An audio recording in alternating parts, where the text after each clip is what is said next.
Senator ایمل ولی خان اپنے جانشینوں کے ہمراہ پارلیمنٹ ہاؤس پہنچ گئے۔ سیکیورٹی پر خدشات کا اظہار کرتے ہوئے کہا کہ مجھے کچھ ہوا تو اس کے ذمہ دار محسن نقوی ہوں گے۔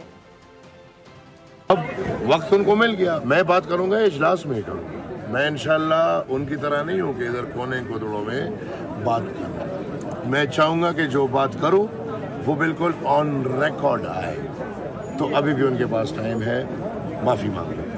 میں معافی کا ٹائم دے رہا ہوں، وہ میرے سے نہیں۔ سر آپ کی سیکورٹی لے لی گئی ہے، کوئی مسئلہ نہیں، لے لے، ابھی بھی وقت ہے، معافی مانگے۔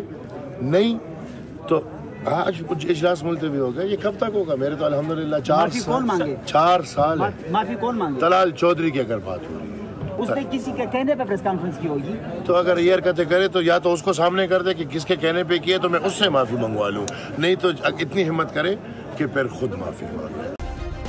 سبسکرائب کریں اور بیل دبائیں تاکہ کوئی خبر رہ نہ جائے۔